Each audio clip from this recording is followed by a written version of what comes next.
राधे राधे दोस्तों, स्वागत है आपका journey of the life channel में। जैसा कि हमने इस चैनल के माध्यम से आपको वादा किया था कि हम आपको भारत के विभिन्न मंदिरों के दर्शन कराएंगे और वहां से जुड़ी विशेष जानकारियां आपके साथ साझा करेंगे। तो अपनी इस यात्रा की शुरुआत करते हुए हम सबसे पहले आज पहुंच गए हैं राधा जी के मंदिर बरसाना में। मंदिर श्री लाडली जी महाराज बरसाना के उत्तर प्रदेश मथुरा शहर से लगभग 45 से 50 किलोमीटर की दूरी पर भानुगढ़ ब्रह्मांचल पहाड़ी पर स्थित है। यह मंदिर न केवल एक आध्यात्मिक शरण स्थली है, बल्कि भगवान श्री कृष्ण और उनकी अल्हादिनी शक्ति श्री राधा रानी के बीच शाश्वत प्रेम का प्रमाण भी है। दोस्तों, इस मंदिर को बरसाना की लाडली मंदिर और श्री जी मंदिर के नाम से भी जाना जाता है। साथ साथ कई लोग इसे राधा रानी महल भी कहते हैं। दोस्तों, आगे बढ़ने से पहले मेरी आपसे रिक्वेस्ट है कि अगर आपने अभी तक के इस चैनल को सब्सक्राइब नहीं किया है तो कृपया करके चैनल को सब्सक्राइब करें। वीडियो को ज़्यादा से ज़्यादा लाइक, कमेंट और शेयर ज़रूर करें। आप लोगों की कोई भी क्वेरी है, कुछ भी क्लैरिफिकेशन आपको चाहिए तो हमें आपको बहुत अच्छा लगेगा कि हम आपको हेल्प कर सकें। और आपकी यात्रा अगर आप प्लान कर रहे हो तो किसी भी तरह से अगर हमारी ये वीडियो, हमारी कोई भी इन्फॉर्मेशन आपके लिए फ़ायदेमंद हो तो हम अपने आप को ये समझेंगे कि हमारा उद्देश्य जो है वो सफल रहा। अगर मैं टाइमिंग की बात करूं तो मथुरा, बरसाना, वृंदावन के सभी ज़्यादातर जो मंदिर हैं वो 12 से 4 बजे तक बंद रहते हैं। तो आप लोग अकॉर्डिंगली अपनी जर्नी को प्लान करें। राधा रानी जी का मंदिर जो है एक महल का स्वरूप है।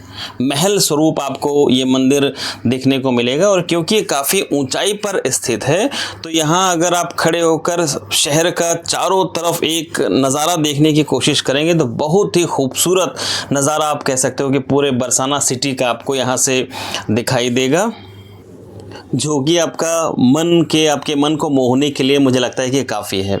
आप किसी भी दिन यहाँ आएँ मंदिर में, चाहे सैटरडे संडे, तो बहुत ही रश होता है। यहाँ भक्तों का तांता हमेशा ही लगा रहता है और लोग इस तरह से गाते बजाते राधा रानी कृष्ण जी की भक्ति में झूमते रहते हैं। दोस्तों, यह मंदिर राधा रानी के भक्तों का सबसे प्रिय मंदिर अगर मैं कहूँ तो है, जो इस स्थान पर आके अपने आप को बहुत धन्य महसूस करते हैं। भाद्रपद माह में शुक्ल पक्ष की अष्टमी को यहाँ विशेष महोत्सव, राधा अष्टमी जी का, जिस दिन राधा रानी जी का जन्मदिन होता है उस दिन बहुत ही विशेष महोत्सव मनाया जाता है और लाखों की संख्या में श्रद्धालु उस दिन मंदिर में दर्शन करने आते हैं। मुख्यतः लठमार, होली एवं राधाअष्टमी यहाँ के सबसे बड़े त्यौहार हैं। इसके साथ साथ लोग होली, दिवाली वगैरह भी यहाँ बहुत ही हर्षोल्लास के साथ मनाना चाहते हैं और मनाने के लिए आते हैं। दोस्तों, राधा रानी का यह सुंदर और मनमोहक मंदिर क्योंकि पहाड़ी के ऊपर स्थित है, तो करीब 250 मीटर ऊंची पहाड़ी है वो जिस पर मंदिर ये स्थित है। और इस मंदिर में जाने के लिए आपको लगभग 250 से 300 के आसपास सीढ़ियां इस तरह से चढ़नी पड़ती हैं। 250 सीढ़ियां चढ़कर आप मंदिर में राधा रानी जी के दर्शन के लिए पहुँच सकते हैं। वैसे तो अभी यूपी गवर्नमेंट ने बहुत अच्छी आपके लिए व्यवस्था कर दी है। अभी रोपवे के थ्रू भी यहाँ आप मंदिर में ऊपर पहुँच सकते हैं। वैसे मैं आपको बताऊं, ये 250 सीढ़ियाँ चढ़ने में मुश्किल से मुश्किल 15 से 20 मिनट लगते हैं।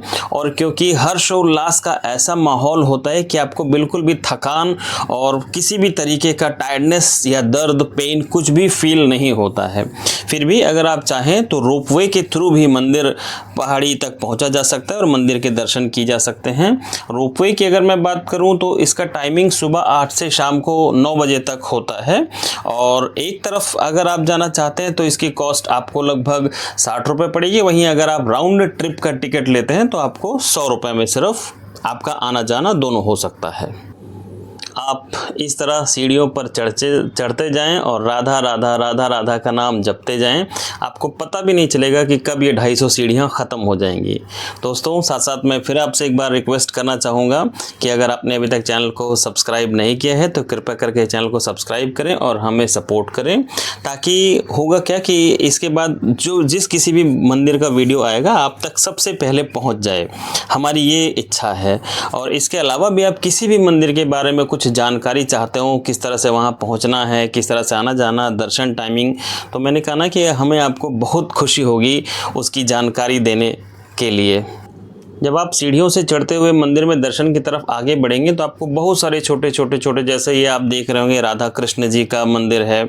इसके थोड़ा सा आगे और चलेंगे तो राधा रानी के दादी बाबा जी का भी मंदिर है, जहाँ पर अंदर आप देख पाएंगे तो लड्डू गोपाल जी और राधा रानी की बहुत ही खूबसूरत प्रतिमाएं विराजमान हैं। और इन प्रतिमाओं को देखकर बिल्कुल ऐसा लगता है कि ऐसे प्रभु आपको निहार रहे हों। थोड़ा सा और आगे आप जब चलेंगे तो आपको हनुमान जी के भी दर्शन यहाँ पर होंगे। हनुमान जी का नाम लेते हुए, राम जी का नाम लेते हुए आप आगे आगे बढ़ते रहें और राधा रानी जी के बहुत ही सुंदर दर्शन हम कर सकते हैं। आप लोग कृपया करके कमेंट में जय श्री राम ज़रूर लिखें। उसके बाद हम आगे बढ़ चलते हैं राधा रानी के गर्भगृह की ओर, जहाँ पर राधा रानी और श्री कृष्ण भगवान जी युगल आप कह सकते हो कि छवि में विराजमान हैं, जिनको देखते ही आपकी सारी जो भी, अगर आप 250 सीढ़ियाँ चढ़ के आए होंगे तो सारी दुख तकलीफ़ पीड़ा सब दूर हो जाएगी। बस एक ही पल में, एक ही उनका झलक, एक दर्शन में ही सारी आपकी पीड़ा कम हो जाएगी। बस अब आप लोग भी 1 मिनट के अंदर अंदर विदिन लेस देन 1 मिनट प्रभु के दर्शन करें। मंदिर में भीड़ का आलम देखकर आपको पता चल जाएगा कि राधा रानी और कृष्ण जी के प्रति भक्तों की कितनी ही ज़्यादा श्रद्धा है और कितनी ज़्यादा तादाद में लोग यहाँ भगवान जी के दर्शन करने आते हैं। सैटरडे संडे तो मैंने कहा कि बहुत ही भीड़ होती है। हम ये मंडे के दिन गए थे, आप मंडे के दिन देखिए, मतलब भीड़ का अनुमान लगा पाना ही मुश्किल है। हमने तो ये सोचा था कि अब मंडे को जाएंगे तो बहुत कम भीड़ मिलेगी, लेकिन नहीं, ऐसा बिल्कुल भी नहीं हुआ। भीड़ बहुत ही ज़्यादा हमें यहाँ मिली। लेकिन फिर भी मैंने कहा ना कि प्रभु जी के दर्शन करके, राधे कृष्ण के दर्शन करके बस ऐसा लगता है कि कोई पीड़ा, कोई तकलीफ़, कोई भीड़ का कुछ एहसास और अंदाज़ा ही नहीं होगा आपको। वैसे तो बरसाना में और भी बहुत सारे मंदिर हैं और बहुत फेमस मंदिर भी हैं, लेकिन मुझे लगता है कि जो राधा रानी का ये जो राधा महल है, इसके प्रति लोगों की जो श्रद्धा और भक्ति है कुछ ज़्यादा ही है। आई थिंक मेरे हिसाब से सबसे ज़्यादा है। तो यहाँ पर आप प्रभु जी का खूबसूरत से आप दर्शन करें। लोग अपने प्रसाद, फल, नारियल, चुन्नी सब कुछ लेकर आते हैं और माता रानी को अर्पित करते हैं। राधे कृष्ण के साथ साथ उनकी सबसे जो प्रमुख 2 सखियां हैं वो भी विराजमान हैं। आप लोगों से मेरी रिक्वेस्ट है कि आप कमेंट बॉक्स में बताएं कि इन दोनों के क्या नाम हैं। तो दोस्तों, आप लोग प्लीज़ कृपया करके कमेंट बॉक्स में कमेंट करके बताएं कि राधे कृष्ण की जो 2 सबसे प्रमुख और सबसे प्यारी सखियां हैं उनके क्या नाम हैं, जो सामने आप जिनका फ्रेम में दर्शन कर पा रहे हैं अभी। राधा रानी के दर्शनों के वक्त पूरे कंपाउंड में, इनफैक्ट सीढ़ियाँ चढ़ते हुए, इनफैक्ट मैं कहूँगा पूरा बरसाना, मथुरा, वृंदावन, पूरे ब्रज में राधे राधे की ही गूंज चारों तरफ आपको सुनाई देती है। तो आप लोग भी कमेंट बॉक्स में कृपया करके राधे राधे लिखें।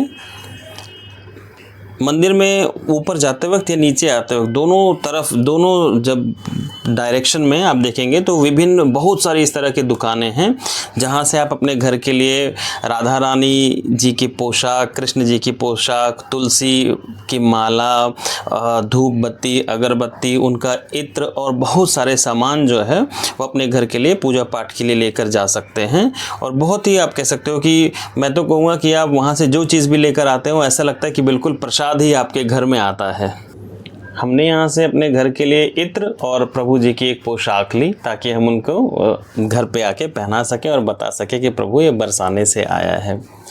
उसके बाद ये वहाँ का मुख्य द्वार है जहाँ लिखा हुआ है मारो प्यारो वृंदावन, हमारो प्यारो बरसाना। दोस्तों, यहाँ से मैंने आपको बताया ना कि मथुरा जी, वृंदावन, गोवर्धन सब जगह के लिए आपको टैक्सी, बैटरी रिक्शा, ऑटो ये सब मिल जाते हैं, जिससे आप बहुत आसानी तक अपने गंतव्य तक पहुँच सकते हैं। मारो प्यारो बरसाना, कितना ही अच्छा लगता है ये दृश्य देखकर। इसके बाद दोस्तों मैं आपसे बात करूं कि नियरेस्ट रेलवे स्टेशन या किस तरह से हम बरसाना पहुंच सकते हैं, तो कोसी कला railway station nearest railway station है। कोसी कला से बरसाना की दूरी महज 18 से 20 किलोमीटर है। और यही बात अगर मैं मथुरा स्टेशन की करूं तो मथुरा से लगभग 45 से 50 किलोमीटर डिस्टेंस हो जाता है।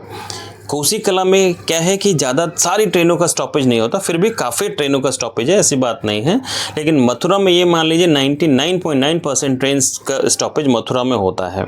कोसी कला रेलवे स्टेशन से जैसे ही आप बाहर निकलेंगे, आपको इस टाइप के बहुत सारे ऑटो, बैटरी रिक्शा ये सब मिल जाएंगे, जो शेयरिंग बेसिस पर आपसे मात्र 30 रुपये चार्ज करेंगे और आपको बरसाना पहुंचा देंगे। दोस्तों, कोसी कला रेलवे स्टेशन का रिनोवेशन का भी काम चल रहा है, तो आने वाले समय में हो सकता है आपको बहुत ही भव्य और सुंदर रेलवे स्टेशन का दृश्य यहाँ पर दिखाई दे।